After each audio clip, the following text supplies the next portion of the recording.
Bienvenidas y bienvenidos a su programa de Historia, Ciencias Sociales y algo más. Un espacio de análisis, reflexión y diálogo donde el pasado y el presente se encuentran para ayudarnos a comprender el mundo en que habitamos.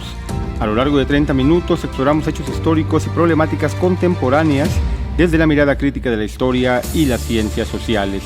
Porque entender los procesos, contextos y actores que los construyen es esencial para interpretar la realidad que nos rodea. Aquí no solo hablamos del qué pasó, sino también del por qué, para qué y qué sigue. Esto es de historia, ciencias sociales y algo más. Comenzamos. ¿Se está acabando la escritura tal como la conocíamos? ¿Estamos frente a la desaparición de la creatividad humana? ¿O más bien estamos en el inicio de un cambio profundo que nos obliga a repensar quién ha podido escribir a lo largo de la historia y por qué? Hoy, cuando una inteligencia artificial puede producir un texto en segundos, muchos temen que la práctica de escribir se vacíe, que pierda sentido, que deje de ser humana. Pero antes de abrazar estas ideas, vale la pena hacer una pausa y mirarlas de frente. ¿De verdad estamos ante una amenaza inédita o solo estamos viendo por primera vez cómo se mueve un privilegio que durante siglos estuvo protegido? Bienvenidas y bienvenidos a un episodio más de su programa de Historia, Ciencias Sociales y algo más. Hoy elegimos un tema que atraviesa el mundo académico, educativo y creativo con una intensidad que pocas veces vemos: la irrupción de la inteligencia artificial generativa en nuestras formas de pensar, estudiar y escribir. Elegimos este episodio porque es imposible ignorar la pregunta que flota en pasillos universitarios, seminarios, redes sociales y aulas. ¿Qué hacemos ahora? ¿Qué hacemos cuando ya no es posible distinguir si un texto fue escrito a mano o asistido por una máquina? Y pongo a mano entre comillas porque obviamente hoy en día prácticamente casi toda la escritura está producida por máquinas, aunque claro, con mediación humana. ¿Qué hacemos cuando las reglas, los criterios y las certezas educativas parecen desmoronarse? ¿Y qué hacemos sobre todo con el miedo que produce este cambio? Pero vayamos un paso atrás, porque esta ansiedad colectiva también tiene una historia. La escritura nunca fue una actividad democrática, nunca lo ha sido hasta la fecha. Durante siglos, escribir fue un privilegio reservado para quienes tenían tiempo, educación, silencio, estabilidad y apoyo. No cualquiera podía sentarse a pensar y producir. Desde los escribas antiguos hasta los funcionarios coloniales, desde los monasterios medievales hasta las universidades del siglo XX, la escritura fue un mecanismo de poder, un capital simbólico, como diría Bourdieu, un marcador de distinción. La creatividad, tal como la imaginamos, siempre ha estado sostenida por estructuras materiales que determinan quién puede ser creativo y quién no. Y aquí aparece por primera vez la tensión fuerte de nuestro tiempo. Es decir, mientras algunos afirman que la IA, como conocemos a la inteligencia artificial, amenaza la creatividad, pues vale preguntarse de qué creatividad hablamos. ¿De la de quienes tenían condiciones materiales para pensar y escribir, o de la creatividad posible de quienes nunca tuvieron ese privilegio? Imagina cuántas voces se perdieron en el camino porque la vida no les dio tiempo para escribir, porque la jornada laboral los agotó, porque el acceso a bibliotecas fue limitado, porque la educación no llegó con igualdad. Por eso decidimos hacer este episodio, para pensar con calma, sin escándalos, qué se transforma realmente con la IA generativa. Porque sí, algo cambia. Cambia la manera en que estudiamos, enseñamos, evaluamos, cambia la relación entre docentes y estudiantes, cambia la comprensión del esfuerzo, del proceso y del producto. Y cambia también nuestra idea de autoría, de voz, de originalidad. Pero a la vez se abren preguntas nuevas. ¿Puede la IA democratizar el acceso a la escritura? ¿Puede ayudar a quienes históricamente fueron excluidos de la producción textual? ¿O simplemente desplazará las desigualdades hacia otro terreno? Mientras lo pensamos, miremos alrededor. En Kenia, comunidades están usando modelos generativos para traducir lenguas marginadas y preservar memoria. En India, estudiantes que temían escribir en inglés encuentran un apoyo que antes solo tenían quienes pagaban tutores privados.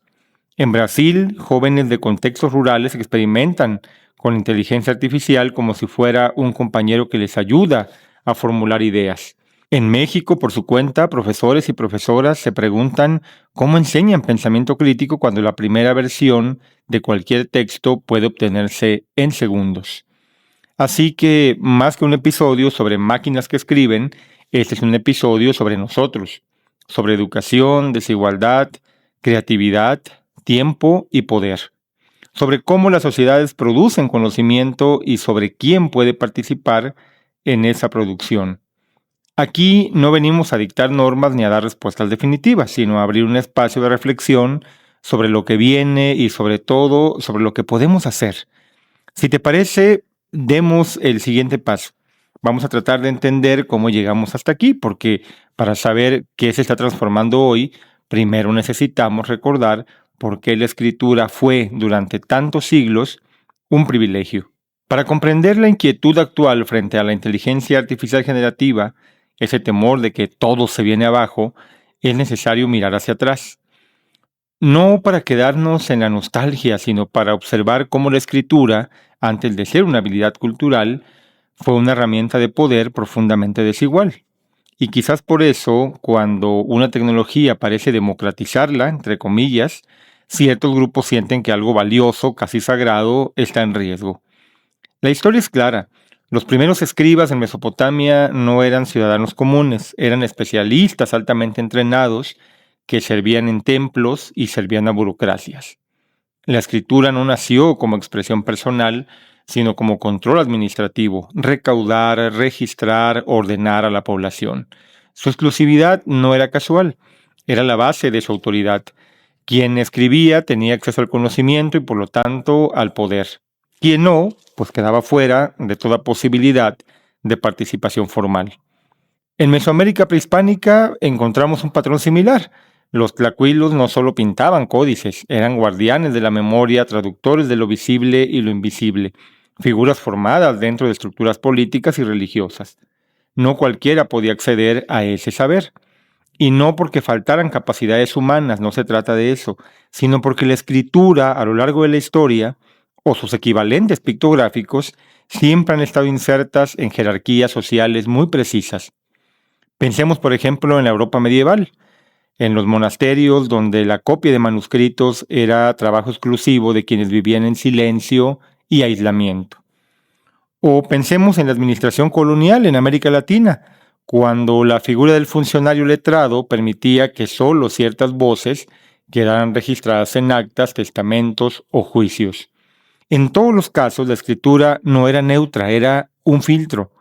Esta mirada histórica nos ayuda a entender por qué la ansiedad contemporánea frente a la IA tiene algo de déjà vu. No estamos ante la primera vez que una tecnología altera quién puede escribir. La imprenta, por ejemplo, cambió radicalmente la circulación del conocimiento, pero no democratizó la autoría de inmediato ni el acceso al conocimiento. Durante siglos, escribir siguió siendo una marca de distinción, y como señala la investigadora brasileña Paula Sibilia, incluso hoy, la cito, el acto de escribir está profundamente atravesado por el tiempo disponible, un privilegio material, no solamente intelectual. Su observación es sencilla pero contundente. Para escribir, alguien más debe sostener lo que permite que el escritor tenga tiempo. Y eso nos lleva a la desigualdad contemporánea. En el siglo XXI, aunque la educación se expandió, la escritura continuó siendo un capital cultural. Desarrollar un estilo propio, aprender, argumentar, leer críticamente, redactar con claridad, todo eso exige condiciones materiales que no siempre están disponibles. La socióloga keniana Nanhala Nyabola lo resume bien al estudiar la relación entre lenguaje y tecnología. La alfabetización, diría ella, ha sido una herramienta silenciosa de exclusión global. Quien domina la escritura accede al mundo, quien no, queda marginado. Ahora bien, ¿dónde entra la IA en esta discusión histórica? Pues justo aquí, en la redistribución del tiempo y la técnica. Lo que antes exigía horas de estructuración, hacer borradores, ajustar tono, corregir estilo, reorganizar ideas, ahora puede apoyarse en una herramienta. Esto no elimina la necesidad de pensar, como muchos creerían, pero sí altera el acceso inicial al acto de escribir. Investigar requiere criterio, crear argumentos requiere lectura, pero empezar ya no exige el mismo tiempo que antes. Ese cambio preocupa a algunos sectores académicos porque cuestiona un ritual que ha funcionado como marcador de legitimidad. Si escribes bien, piensas bien, se nos ha dicho. Pero, ¿y si lo que siempre estuvo detrás era la disponibilidad material, no una superioridad intelectual? Esta pregunta, aunque incómoda, es muy necesaria. Imagina por un momento a miles de estudiantes en América Latina que trabajan, cuidan familiares, viajan horas en transporte y llegan a casa exhaustos.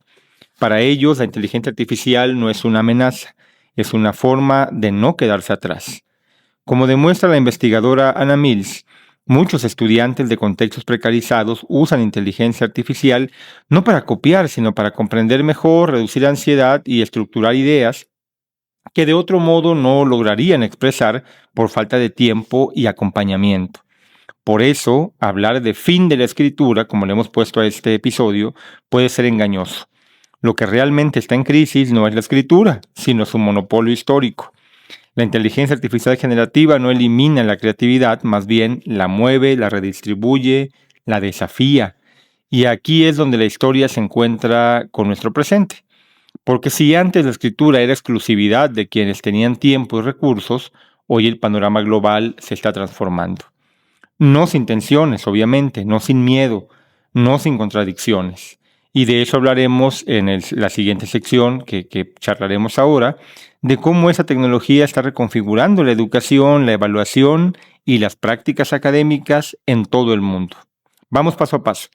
Ahora que entendimos de dónde venimos y dónde está la raíz de este problema, vamos a tratar de mirar qué está pasando hoy en día. En ese sentido, ahora que entendemos que la escritura fue siempre un territorio desigual, y lo ha sido, podemos movernos hacia el presente sin perder el hilo. Porque este es el punto en el que la historia se encuentra con la experiencia cotidiana de docentes, estudiantes, investigadores y creadores y creadoras en todo el mundo. La erupción de la IA generativa no ocurre en el vacío. Llega a instituciones que ya estaban en crisis, a comunidades académicas que venían enfrentando precarización, saturación de trabajo, falta de acompañamiento y sistemas de evaluación que privilegian el producto final más que el proceso. Por eso lo que está pasando hoy es tan complejo. No se trata únicamente de herramientas que producen texto, sino un debate más profundo. ¿Qué significa enseñar, aprender y pensar en un mundo donde la primera versión de cualquier escrito puede generarse en segundos? Tenemos como punto de partida lo que ocurre en universidades de distintos continentes.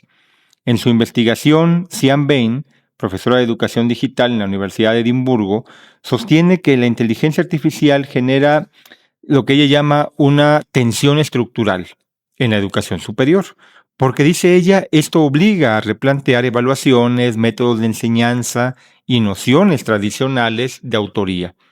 En su obra Tecnologías del Aprender, Bain plantea que la educación debe dejar de centrarse en el control y pasar a centrarse en la agencia, la reflexión y la colaboración.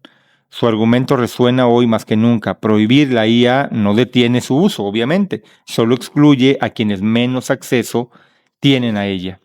En su investigación sobre jóvenes en Kenia, Nanhala Nyabola muestra cómo la escritura académica, sobre todo en inglés, ha funcionado como una barrera estructural.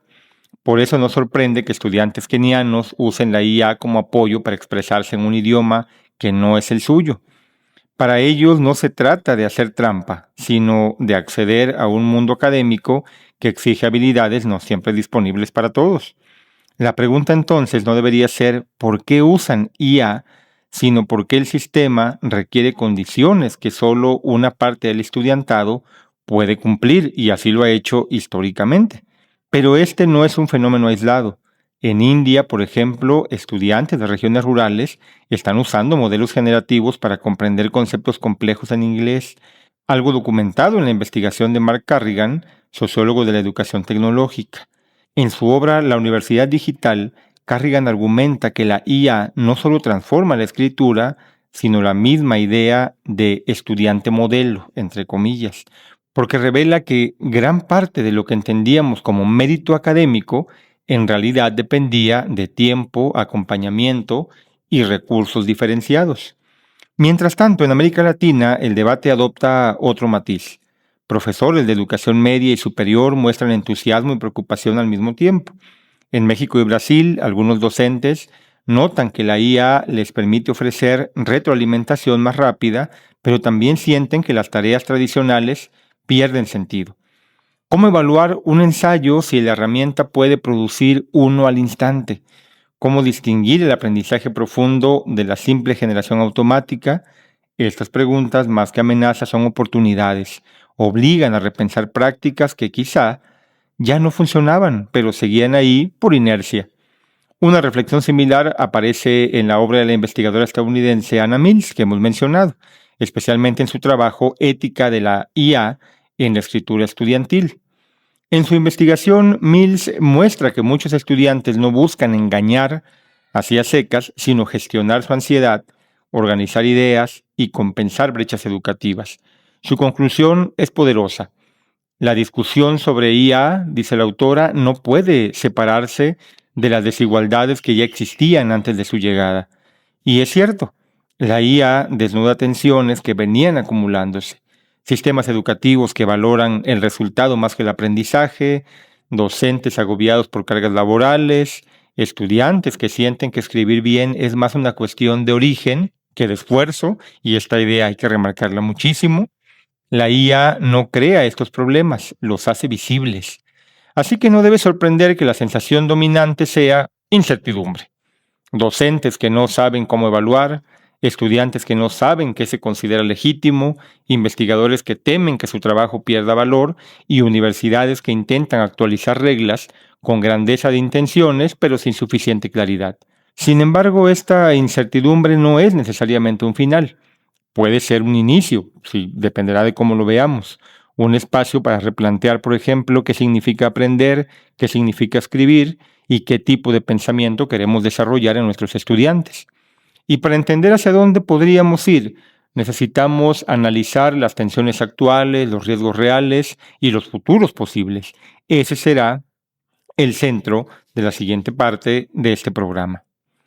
Si la parte 2 que acabamos de terminar nos dejó en un lugar de incertidumbre, docentes que no saben cómo evaluar, decíamos, estudiantes que no saben qué es legítimo, etcétera, ahora toca caminar hacia un terreno más amplio, el de las tensiones profundas que está generando la IA generativa y los posibles futuros que se abren gracias a ella. Pero vamos a avanzar con calma porque este no es un debate para resolverse con afirmaciones apresuradas, es un espacio para pensar colectivamente qué queremos preservar, qué debemos transformar y qué oportunidades no podemos darnos el lujo de ignorar. Una de las tensiones más fuertes surge en torno a la famosa autoría. ¿Seguimos entendiendo escribir como un acto individual, solitario, artesanal, o la colaboración humano-máquina será parte natural del futuro? En su obra Artesanía de la Investigación, Matthew Salesses recuerda que la escritura nunca fue tan individual como nos la enseñaron. Siempre estaba atravesada por influencias, ediciones, lecturas, conversaciones, etc. La IA simplemente hace visible un proceso colectivo que ya existía. La pregunta no es si colaboraremos con máquinas, sino cómo establecer criterios éticos, pedagógicos y creativos para esa colaboración que es inminente. Aquí aparece otra tensión clave, el riesgo de homogeneización. Si millones de personas usan las mismas herramientas, acabaremos produciendo textos similares, con los mismos tonos y las mismas estructuras. En su obra Tecnologías de la Obediencia, Meredith Broussard advierte que los sistemas de inteligencia artificial tienden a reforzar patrones y evitar desviaciones. Y esto impacta directamente en la creatividad. Si la máquina sugiere lo que suena bien, quizá deje fuera lo que suena distinto, raro, poético, incómodo. Y en este sentido, prohibir la IA no resolvería absolutamente nada. Pero usarla sin conciencia, pues tampoco debe ser el objetivo. Luego está el temor académico de que la IA vuelva irrelevante la escritura como señal de esfuerzo. Pero ¿realmente queremos mantenerla como un indicador de esfuerzo? ¿O deberíamos preguntarnos si había algo injusto en considerar que escribir mucho y bien implicaba siempre mérito, cuando en realidad implicaba también condiciones materiales?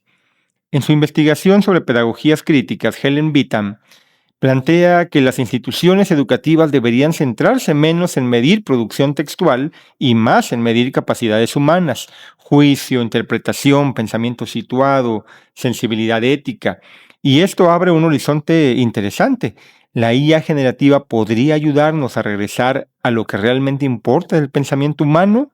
Es una idea que es compleja y difícil de responder porque estamos muy habituados a una forma de entender la escritura, la ciencia, el mérito, la producción académica. Por supuesto, hay riesgos que debemos mirar sin ingenuidad. Uno de ellos es el sesgo algorítmico de la IA, que aprende datos que ya están cargados de desigualdad. Eso lo hemos visto en varios de nuestros programas. En su obra Algoritmos de opresión, Safiya Noble muestra cómo los sistemas digitales pueden reproducir y simplificar prejuicios raciales y de género.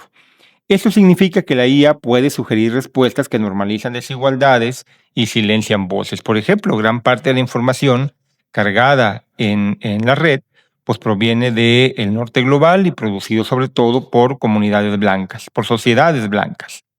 Otro riesgo es la dependencia intelectual, que la herramienta termine sustituyendo nuestra capacidad de esfuerzo, esfuerzo entre comillas, curiosidad o búsqueda.